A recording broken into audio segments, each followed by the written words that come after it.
reports that Jason Witten will officially retire and join the Monday Night Football booth. Dallas will now be without both Dez Bryant and Witten next season, and NFL.com ranked the Cowboys as the 22nd best team in the NFL in their latest power rankings.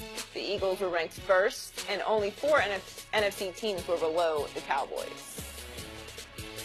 Shannon, do you agree with these rankings? I do. I do agree with the rankings. It might be a little low, but I do believe the Cowboys, basically what they're saying is that you look at what they have, what they lost, what they got in the draft, this is where they should be positioned. Well, so much for Jerry's theory. That gap is not as wide as we previously thought. It's wider. That's what these rankings say. And Skip loves ranking, Joy. Skip loves some numbers. I mean, he's really a numbers guy for a guy that majored in English and loves Shakespeare. He really likes numbers. How you liking 22 or 32? You like that? Is it my turn? No, it's not your turn. I didn't ask you to speak, Skip. You just asked me a question. You just asked me a huge question. You asked me the question. I asked you how you like that. You should have said, I like it or I don't like it. Not, is it my turn to speak? I love it. Go ahead. The Eagles deserve to be number one for the simple fact they're getting their best player back after winning the Super Bowl. Where they do that at, Skip? You win the Super Bowl and you get the best player of your team. You get him coming back. No, that's debatable. Yeah, there ain't no debating. You and I debating, but not about that topic. The Cowboys, they got, okay, Allen Hurns. Really? He got Coney Ealy.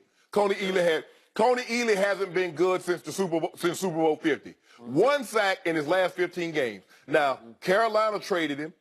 The Patriots gave him, what, a third rounder for him?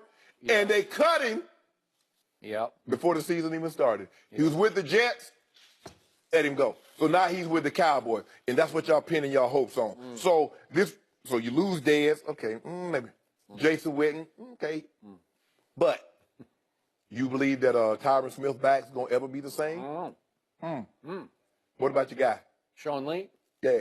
Forever hurt? So you coming out the rain, huh? I like it, Skip. You starting to come around. You starting to see, you taking off those cowboy color glasses where everything is like, wow, utopia, look at those beautiful flowers. Oh, what a gorgeous day. I'm objective about No, you're not. As opposed to LaShannon. No, you're not objective about those Cowboys. 22nd. Maybe I'll put them at 20th. But, Skip, think about it. Look, Washington's behind them. The Giants are behind them. So it's not like they think the NFC East is a powerhouse other than the Eagles. Fly, Eagles, fly. So, I repeat, I love this. I love it that Jerry Jones is going to have to face up to the fact that NFL.com, the NFL's arm, right? The media arm of the NFL says the Dallas Cowboys have plummeted to 22nd in the National Football League. A year ago, they were, I don't know, top five. A year ago, the Eagles were 15-ish, 20-ish, I don't know, somewhere in the middle of the pack, right? A year ago, nobody saw the Eagles coming, and I don't think anybody, certainly not me, saw the Cowboys plummeting to 22nd. You did not. You just said, well, I'll give them 20th. Yeah. Okay. Well, you didn't see 22nd. But I saw what was going to transpire last year. Because they had that thing swirling around with Zeke. Okay. All right. I just hope this lands right on Jerry Jones' desk, and I hope it slaps him right in the face and wakes him up to the fact that he's been sitting on his hands the whole offseason. Yeah. All 3 other teams in the NFC East got a little to a lot better, and I'll go through them in just a second. But they all got a little to a lot better, and Dallas got worse. Dallas just had a yawner of a deflating draft, a letdown draft. I'm still... You're really out on that linebacker, aren't you? The harder I look at Leighton Vander Esch from Boise State, he started 1 year, and everybody in the building fell in love. He's a great young man. Can he play? I don't know if he can play. Can he maybe cover? Is he a cover linebacker? I guess. No. Is he going to wreak havoc on the NFC East next year? I'm going to say no. Is he Roquan Smith of the Chicago Bears? I'm going to say no. Not. I'm going to say, what are you doing? Because the 2 key developments for the Dallas Cowboys, my Dallas Cowboys, through the offseason were both losses. No more Dez, no more Jason Witten. Aren't those the 2 big significant developments? Yeah. And I was great with Jerry having the fortitude to finally close his eyes and say, Dez, I'm sorry, we have to part ways. Because I didn't think he had it in him. Right. He loved him like a son. He loved him to a fault. He spoiled him rotten. And he finally, thanks to Stephen Jones and Will McClay, the personnel director, they finally said, Jerry, wake up. He just can't play. He's more trouble than he's worth. And finally, Jerry, to his undying credit, said, I got to cut the cord here. Yeah. Okay, so I'm good with that. But your plan B is you don't have a plan B. Or Allen Hurns, I guess. I guess. And what was it, Deontay Thompson? Yes. That's like a plan Z. Okay. And Jason Witten, did they see this coming? No, probably not, because Jason was committed to playing at least one more year, if not two. Right. Is there a plan B? I'll get to a possible one in just a second. But this is Jerry Jones, who was always a step ahead. Mm-hmm.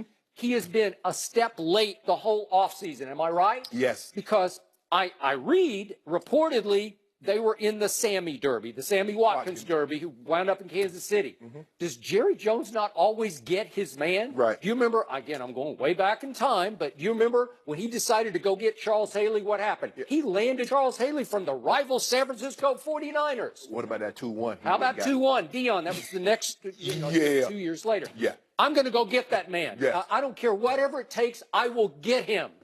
And he went and got Dion, and it changed life because the 49ers won with Dion 94, Cowboys won with Dion in 95. Okay, where's your Dion move? It feels like Jerry Jones is resting on his Hall of Fame laurels. Like I made it, I'm okay, and it's like he's trying to build a future dynasty. Right.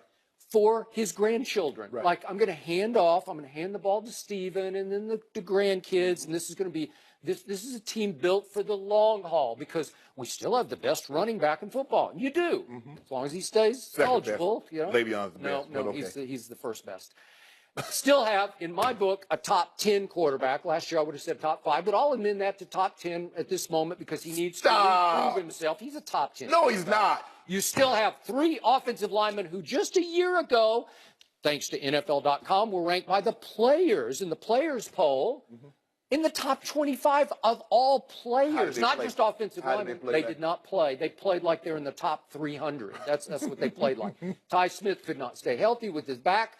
But you have multiple Pro Bowls for those 3 linemen. You have 5, 4, and 4 Pro Bowls for those 3 linemen. So those are building blocks, would you say? Absolutely. Dare I say building blocks?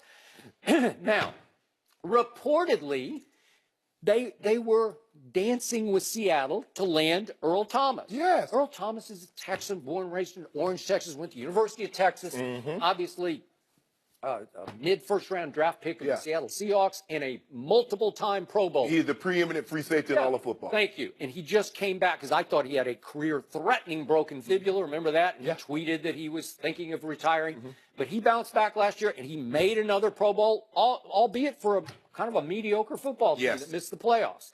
But he ran up the tunnel after that late season Dallas debacle of a loss at home to Seattle and grabbed Jason Garrett and said, what was the quote? Come get me. Come get me. Yeah, that was it. So reportedly, Seattle wanted Dallas's second-round pick for Earl Thomas. And Dallas said, no, we got to sit tight. And then Philly snakes up 1 pick ahead of them to take Dallas Goedert, who was the best pass-catching tight end in the draft. Right. And now the next Zach Ertz is on Zach Ertz's team. Yeah. Well, is that why they wanted to sit still? Because then they take Connor Williams, the offensive lineman from Texas, and he had a terrible year last year. Had a really good year in 2016. He was nowhere to be found in 2017. Are you going to bet on that? Is he going to start? Because the question you have to ask yourself, okay, they wanted your second-round pick. Will anybody that you select in the second round, will they be better than Earl Thomas this year and the subsequent years after? Well, I don't know. You better be right. That's my point. Because I believe Earl Thomas is the preeminent free safety in all of football. He is scheduled to make about $10 million next year. And then, as he turns 30, he's going to want, I don't know, he's going to want a lot of money. He's going to want Eric Berry type money. Okay, you're going to give it to him as he goes into his 30, coming off his broken fibula? I don't know.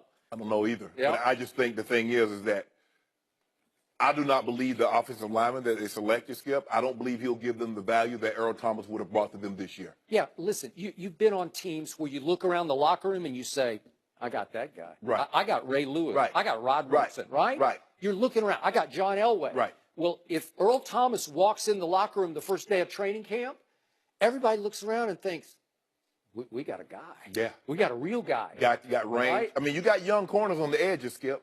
So you got somebody that if they get beat, he can cover enough ground Yeah. to make up plays for them. That's invaluable. Okay. But, you know, Jerry believes that Jerry believes what he believes, Skip. This is not the Jerry Jones. Normally, he, like you said, he plunges, he go gets a Charles Haley. Yeah. He go gets a Deion Sanders. He trades 2 first-round draft picks to go get Joey Galloway. He trades 2 first-round picks to go get Roy Williams. We've seen him make big moves. And we've seen him swing and miss, but Right. at least he's swinging. Right. Right? Well, the best way to make sure you stay exactly where you are is to do exactly what you're doing. Do nothing. Because I don't believe they've done anything. Okay, so now, quickly, we look at the Eagles. They go out, they are the Super Bowl champs, and they add Michael Bennett and Haloti Ngata to that rotation. That'll work. Darren Sproles says he's coming back, and that's the one guy when I used to root against the old Eagles that I always feared the most. He's going to be 35 years of age. Right. You know what? That's a guy I don't bet against. Right. I'll bet he'll be pretty good next year. Right. So will he give him a little more pop, a little something on third down? Maybe. They added Mike Wallace to give him a deep speed receiver. And then they go get Dallas Goedert in the draft. Right. So they're just loads. If the rich got richer, correct? Yeah. The Giants go get Nate Solder from the Packers to shore up their left tackle. I mean, from the Patriots, and then they draft Saquon. Okay, did they get better? I think you'd have to say they got better. The Redskins are. I'm going to say it again.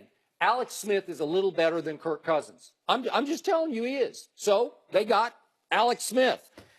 They had a really good draft because they got Deron Payne, who took over the championship game. Remember the Alabama kid? Oh, yeah. He's a stud. And then they got Darius Guice, who had issues before the draft, but he fell into the second round. They got him. Right. You don't think you'll help them at running back? Yeah, I believe we will. They got better. We got worse.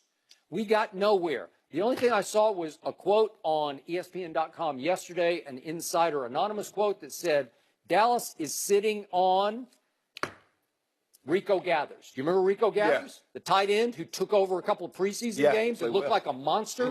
Basketball player out of Baylor, 6 feet, 6 inches tall. Yes. Wears number 80. And one day I ran into a Fox executive here in the hallway who had been to Cowboys practice the day before. And you know what he told me? What? He said, who's number 80? I couldn't remember because I'm not great with the numbers. Right. He says, 80. I was out at practice. He had a terrible head injury and they had to call the ambulance for him. I'm like, really? I go check. Uh-oh. And I'm not sure he's ever going to be quite right. It was one of those injuries that you don't come back from. Right. But it was back in February. He tweeted, I'm ready to become the best tight end in football. So can he be? That's about all I can pin my hopes on right now. Well, he better.